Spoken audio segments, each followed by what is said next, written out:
TV में मुजाहिर बलवी आपको खुशामदीद कहता है। अब से थोड़ी देर पहले बड़ी खुदाबख्श में शहीद मोहतरमा बेनज़ीर भुट्टो के साहिबजादे बिलावल भुट्टो मोहतरमा की 15वीं बरसी पर ख़िताब कर रहे थे। बड़ा पुरजोश ख़िताब था उनका। और 27 दिसंबर को 15 साल तो हो गए, लेकिन अब अगर ये मंजरनामा स्क्रीन पे देखें तो कल की बात लगती है।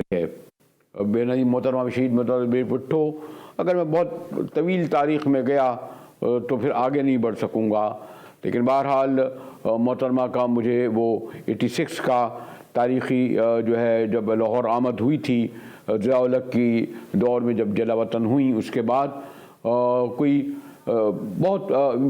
लोग कुछ कहते हैं कि लाहौर क्या, पंजाब क्या, पाकिस्तान की तारीख़ में ऐसा वालियाना इस्तक़बाल 86 में नहीं हुआ।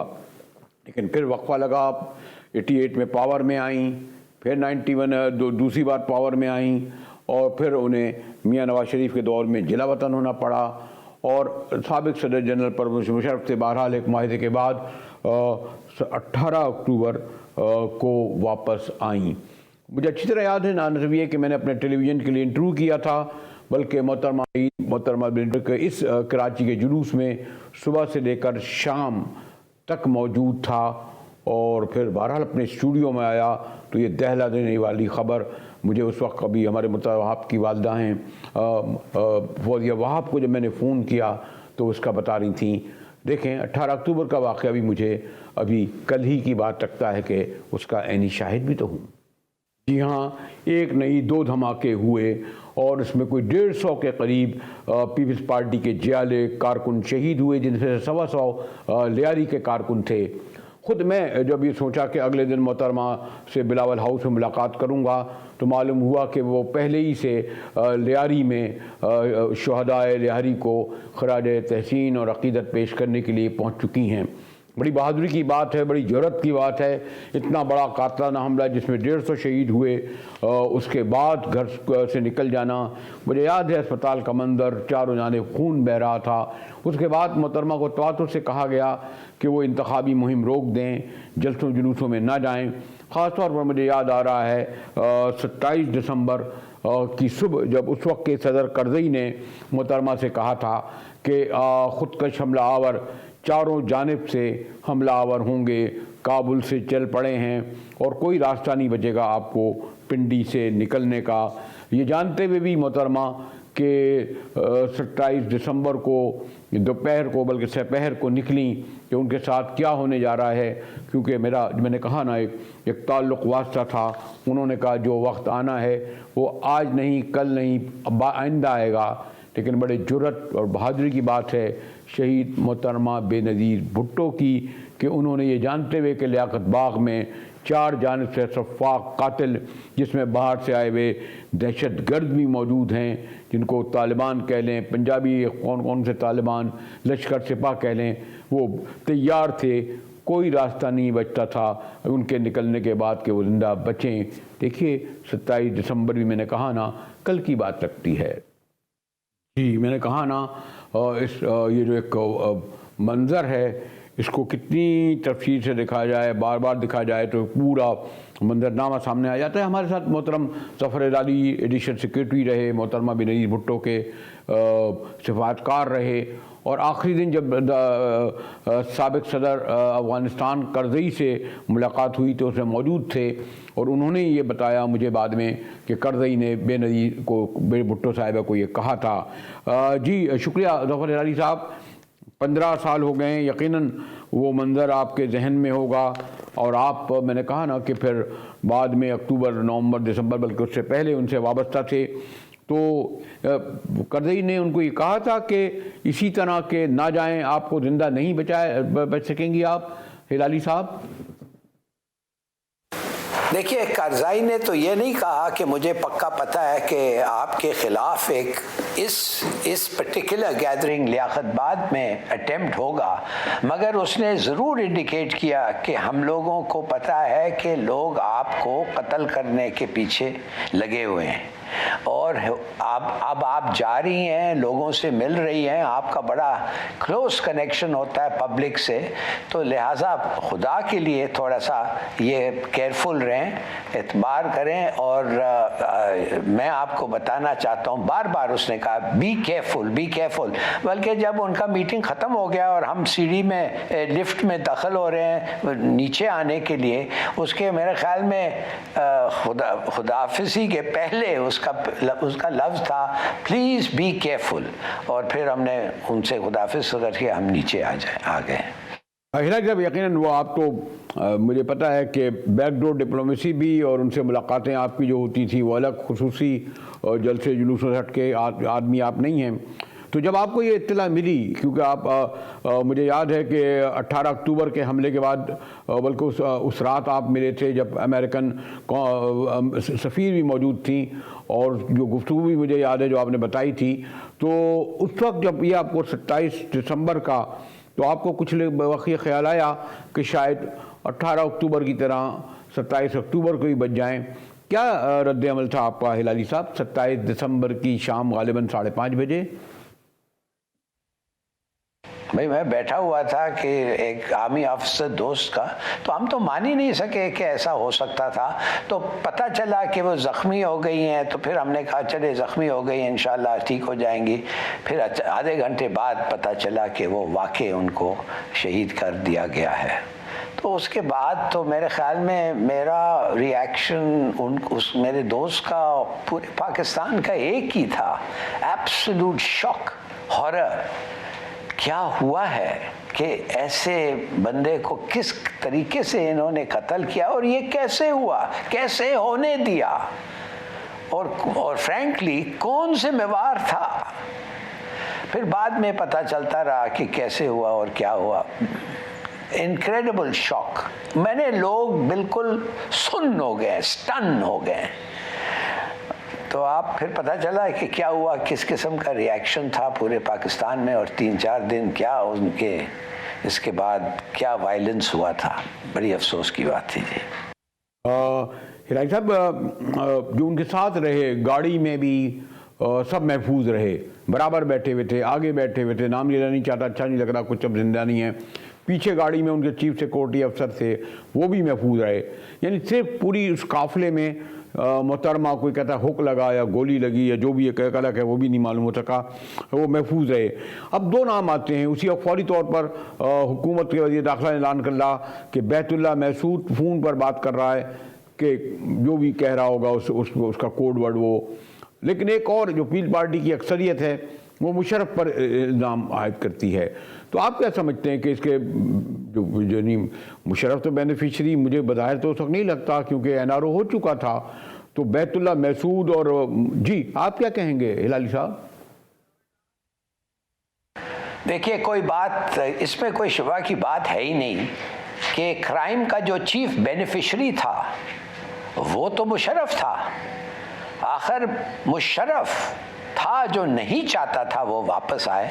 बड़े मुश्किल से अमेरिकनों ने उसे पर्सुएड किया, और जैसे जिस दिन वो वापस आई उसी दिन उस पे इतना बड़ा कारसाज पे, कराची पे अटैक हुआ। ये कैसे हो सकता था कि उसने वादा किया था अमेरिकनों के साथ, पार्ट ऑफ द एग्रीमेंट, कि मैं इसका देखभाल करूंगा, सिक्योरिटी, हम फुल प्रूफ सिक्योरिटी प्रोवाइड करेंगे।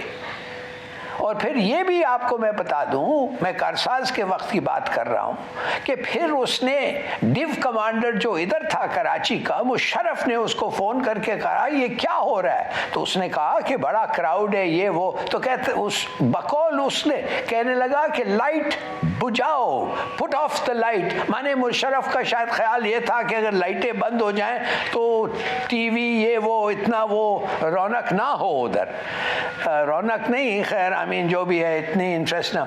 तो कहने की बात सिर्फ ये है कि मुशर्रफ का प्राइमरी रिस्पॉन्सिबिलिटी था वो वादा किया था और वो सिक्योरिटी उनको नहीं दिया जो होना था। अब आपको इन्वेस्टिगेशंस पता नहीं क्या हुए क्या नहीं हुए। वो जो पुलिस थे उस वक्त लियाकत बाग में, किसने उनको पोस्ट किया, किसने उनको कहा कि कोई और जगह चले जाओ, मुझे ये सब बातें इतना पता नहीं है। मगर प्राइमरी रिस्पॉन्सिबिलिटी हर वक्त lies on the head of state, जो एक मार्शल लॉ का आदमी था, जो उसके पूरे इख्तियार थे उसके हाथ में to provide foolproof security, और वो नहीं मिला उनको। लाई साहब, बहरहाल जो मेन कल्प्रिट थे, मेन कल्प्रिट का मतलब ये है कि जिन्होंने मारा वो 4 पकड़े गए, उन्हें सज़ा भी हुई, बाद में खैर बाइज़्ज़त रहा कर दिया गया। फिर बैतुल्लाह महसूद उसमें शामिल था। आप कहते हैं साबिक सदर जनरल परवेज़ मुशर्रफ उसमें इन्वॉल्व थे, तो मुशर्रफ पर तो तालिबान ने खुद 2 बड़े हमले किए, ऐसे इसी लेवल के हमले थे। आपको याद है कि उन्हें किस तरह उड़ाया गया।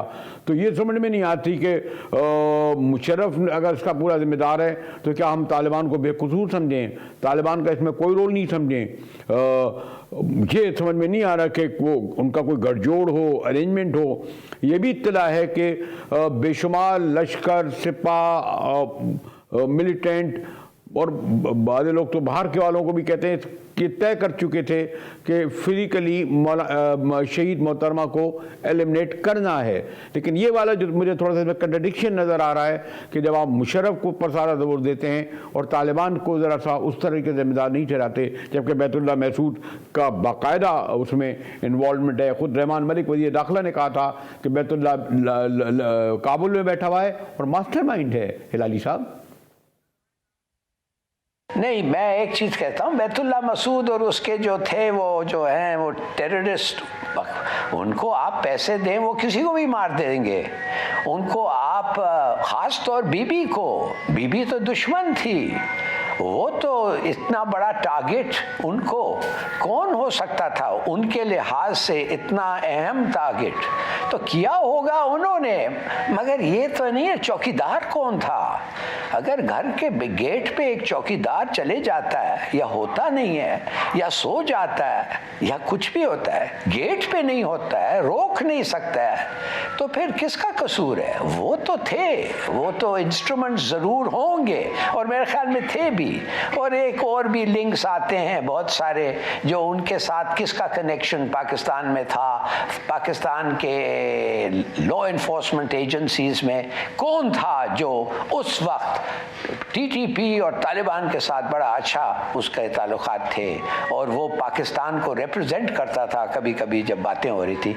ये सब मैं तो कोई मेरे पास प्रूफ नहीं है, ये तो मेरे स्पेकुलेशन है, मेरे गेस वर्क है, तो नाम मैं नहीं ले सकता। मगर ये मैं आपको बता दूं कि सवाल ही नहीं पैदा होता अगर फुल प्रूफ सिक्योरिटी मिलता। पहले तो अगर फुल प्रूफ सिक्योरिटी मिलता तो उनको मैं ज़बरदस्ती कहता कि तुम ये गाड़ी के छत से निकलोगी ही नहीं। फुल प्रूफ सिक्योरिटी का मतलब है मेरी जिम्मेवारी है भाई, अगर उनको कुछ होता तो मेरी जिम्मेवारी है। तो मैं कहता मैं जिम्मेवार नहीं हूँगा अगर तुम इस छत से निकलोगी, और मैं इधर इंचार्ज नहीं रहना चाहता हूँ जब तक ये छत का ये बंद ना हो, इसलिए कि जब आप निकलेंगी तो यू आर अ टारगेट। शुक्रिया ज़फ़र हिलाली साहब। ज़फ़र हिलाली साहब इंतहाई तफसील से उन मुहर्रिकात, उन अवामिल और पस मंज़र को बयान कर रहे थे जो मुतहर्रिक थे हर सूरत में शहीद मोहतरमा बेनज़ीर भुट्टो को फ़िज़िकली एलिमिनेट करने के लिए। हमारी आज का प्रोग्राम मज़ीद शहीद मोहतरमा बेनज़ीर भुट्टो ही होगा और ब्रेक के बाद आएंगे तो इसी पर गुफ्तगू करेंगे। हमारे साथ रहिएगा।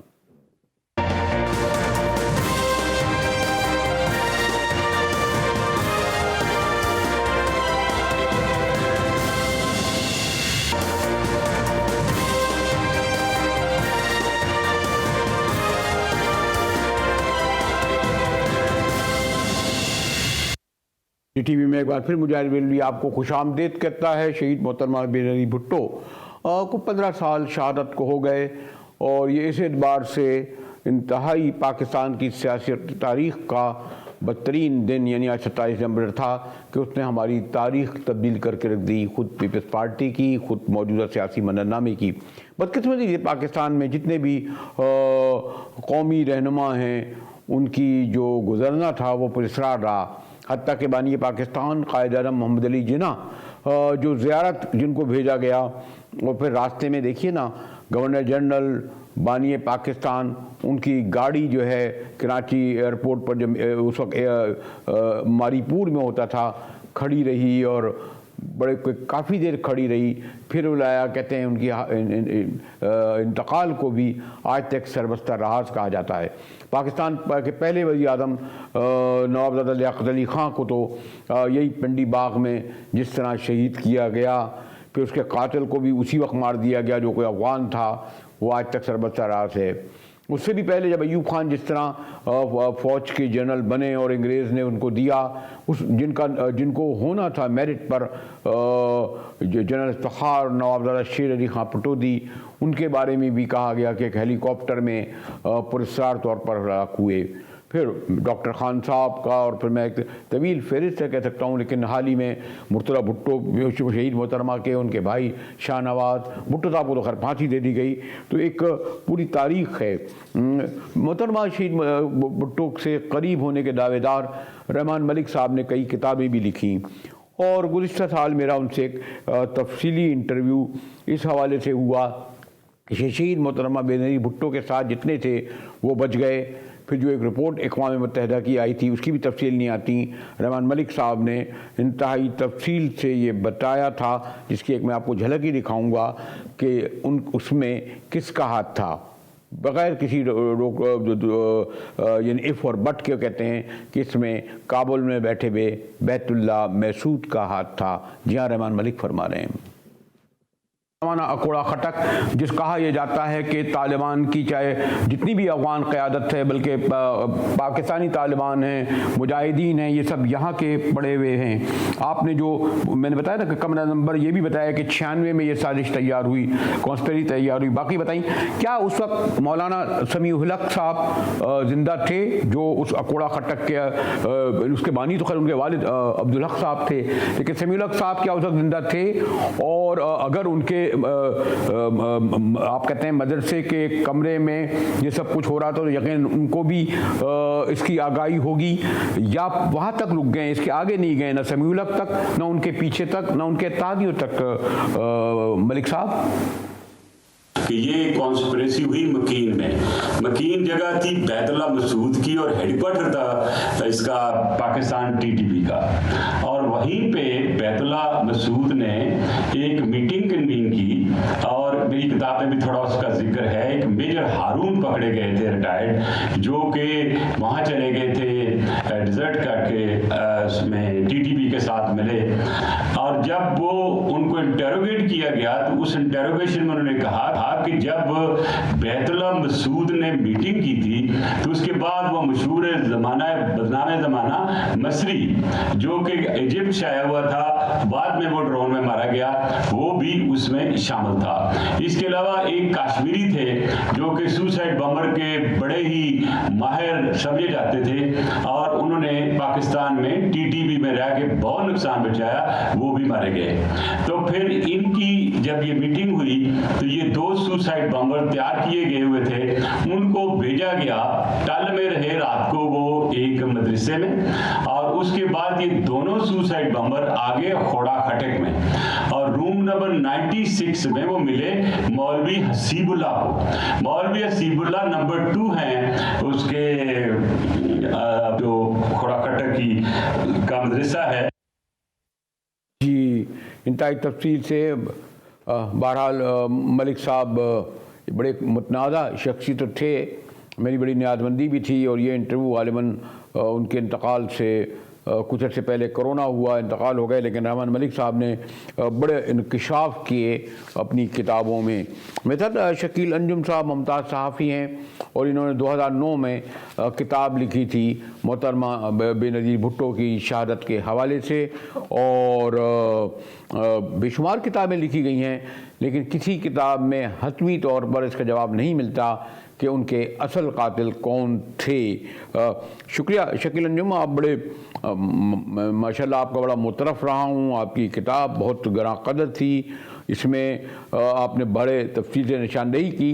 फिर भी ये सवाल क्यों उठाया जाता है हर साल मोहतरमा की शहादत के वक्त कि कातिल बच निकले। आपकी तहकीक के बाद भी सवाल आया कातिल बच निकले। शकील अंजुम साहब,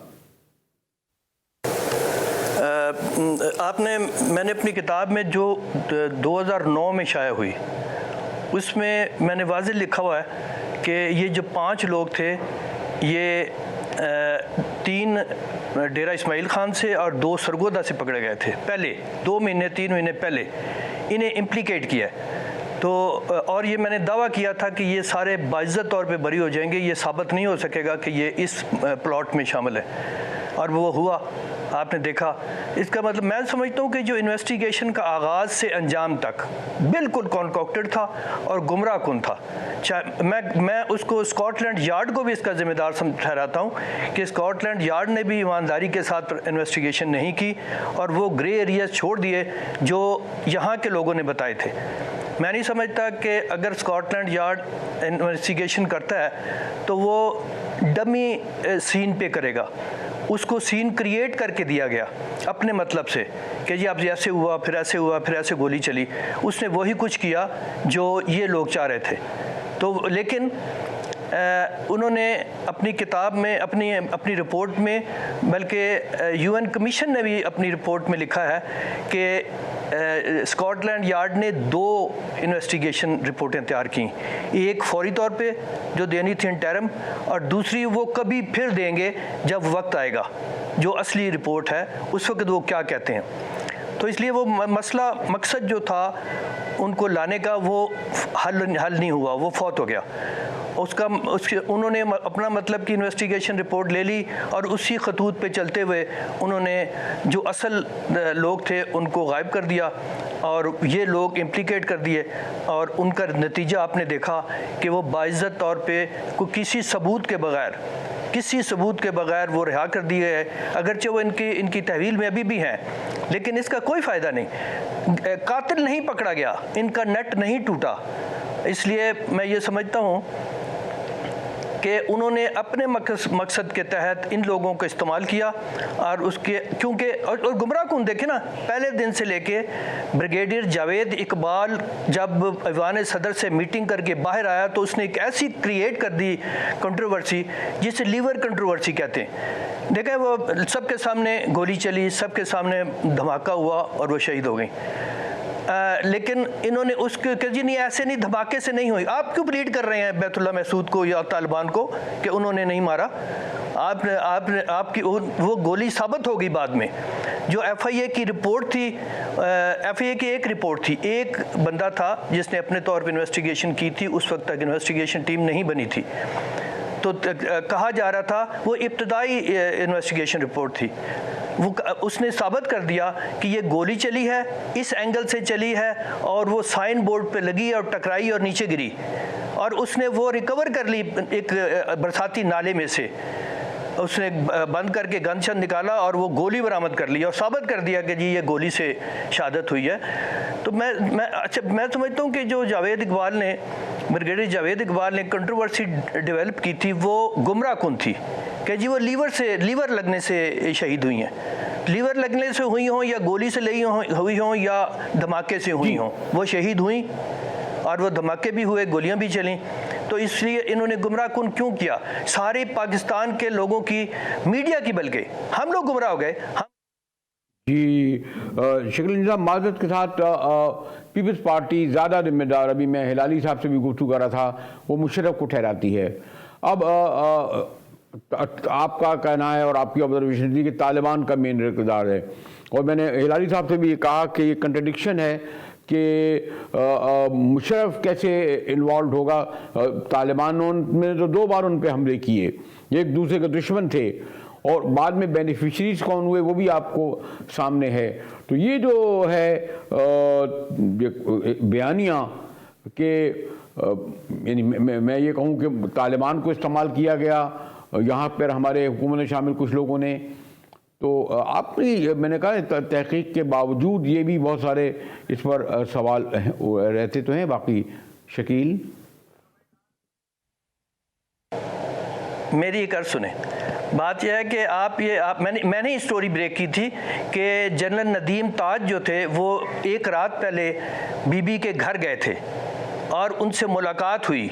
उस वक्त रहमान मलिक मौजूद थे, उस वक्त नाहिद खान मौजूद थी। जब उन्होंने आके बीबी से बात की, उन्होंने कहा कि जी आप कल ना जाएं, कल आपके लिए बहुत ख़तरे का दिन है, आप पे अटैक हो सकता है और आप पे बड़ा हमला हो सकता है, जानलेवा हमला।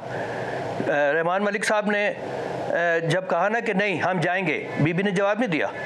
जब हम जाएंगे तो बीबी उठ के अंदर चली गई, ना हाँ की ना की, कि हम बुज़दिल नहीं हैं, हम जाएंगे। ये जो चीज़ें हैं ना, उसके बाद मैंने जो खबर दी उसमें किसी ने तरदीद नहीं की। 1 महीने के बाद मुशर्रफ साहब ने इसका बयान दिया कि मैंने ISI चीफ को भेजा था बीबी के पास कि आपने नहीं आना, वहाँ पे आपके लिए अपनी जान को ख़तरा है।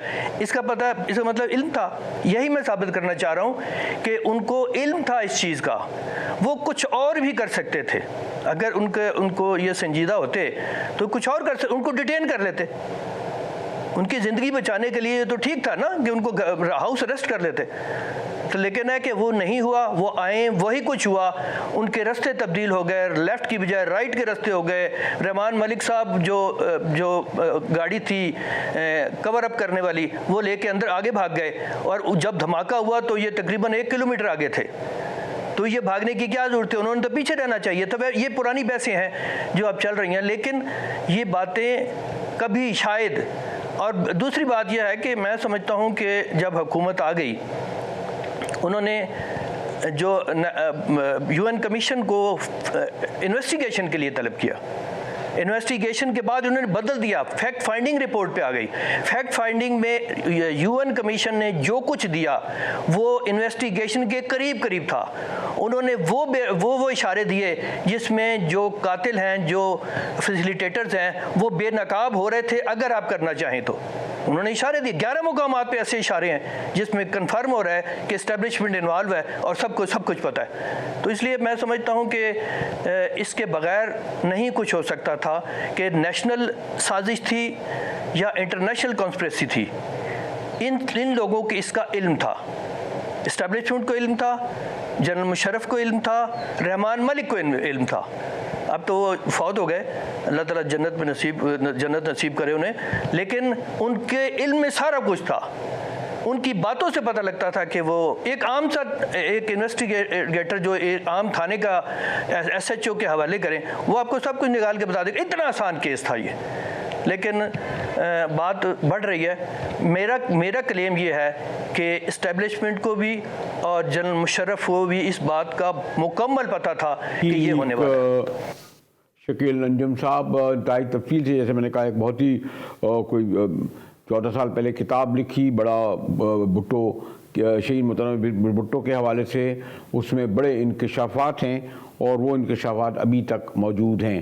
ब्रेक के बाद आएंगे तो कंक्लूड करेंगे शहीद मोहतरमा बेनज़ीर भुट्टो की 15वीं बरसी के मौके पर इस अपने प्रोग्राम को। हमारे साथ रहिएगा।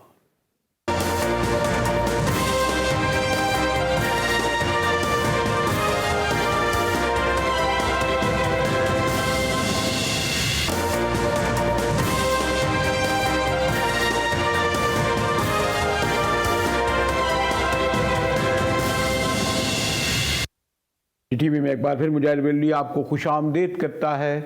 शहीद मोहतरमा बेनज़ीर भुट्टो को 15 साल शहादत को गुजर गए, लेकिन मैंने कहा कि उनकी लेगेसी, उनकी सोच पार्टी से इख्तलाफ हो सकता है और दीगर कायदीन से हो सकता है, लेकिन बड़े बाप की बेटी ने जिस तरह भुट्टो साहब फांसी देकर एक अपना एहसास शख्सियत बन गए, मोहतरमा भी अपना नाम महफूज कर गई तारीख़ में कि 15 साल बाद आज घड़ी खुदाबख्श में हज़ारों नहीं लाखों की तादाद में लोग उनके चाहने वालों में से थे। मोहतरमा कितनी फर्म थी उस वक्त जब भुट्टो साहब फांसी की कोठरी में थे। उस इंटरव्यू की एक झलक और उसके साथ ही फिर मोहतरमा को मेरी जानिब से, कौम की जानिब से खुदा हाफिज़।